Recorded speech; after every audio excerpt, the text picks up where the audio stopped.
کہتے ہیں کہ کسی بھی شخص کے لیے جو سب سے بھاری جنازہ ہوتا ہے نا، وہ اس کی اولاد کا ہوتا ہے. کہ کبھی کسی باپ کو اگر اپنی اولاد کا جنازہ اٹھانا پڑ جائے نا، تو وہ اس کے لیے سب سے بھاری ہوتا ہے.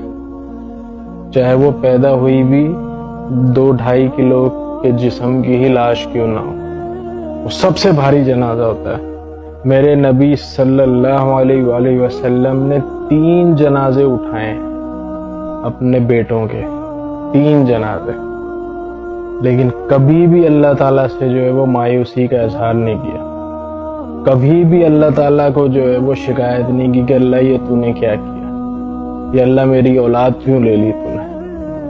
ہماری دعائیں کچھ دن کے لیے ڈیلے ہو جائیں، یا اللہ تعالیٰ ہماری ہی بہتری کے لیے کچھ دن کے لیے ان دعاؤں کو ڈیلے کر دے، یا آخرت کے لیے ذخیرہ کر دے، یا ان بلاؤں کے ذریعے ان دعاؤں کے بدلے ہمارے اوپر سے کچھ بلائیں ٹال دے، تو ہم اللہ سے مایوسی کی باتیں کرنا شروع کر دیتے ہیں. اللہ میری دعا قبول کیوں نہیں ہو رہی، اللہ تو ہماری بات کیوں نہیں سن رہا، اللہ ہمارے مانگنے میں کیا کمی رہ گئی. لوگوں کے سامنے باتیں کرنا شروع کر دیتے ہیں، لوگوں کو شکایتیں کرنا شروع کر دیتے ہیں، لوگوں سے دعاؤں کی ریکویسٹ کرنا بہت اچھی بات ہے، لیکن آپ خود کیوں مایوس ہو گئے؟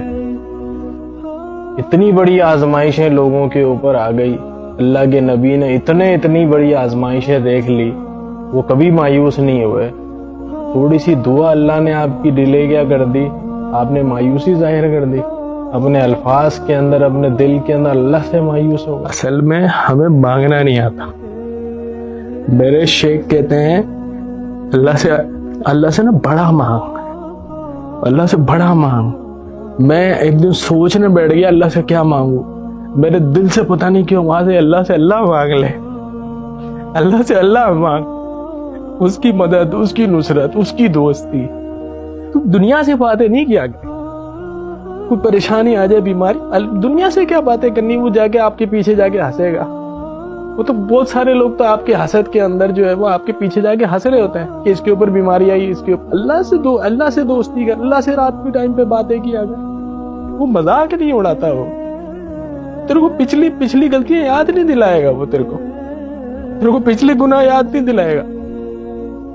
کسی دنیا کے سامنے آپ جا کے کسی کے سامنے آپ نے کوئی حرکت کی ہو، کوئی اس کی برائی کی ہو، وہ پچھلی آپ اسے 10 دفعہ معافی مانگ لے پچھلی دفعہ، پھر یاد دلائے گا آپ. اللہ یاد نہیں دلاتا.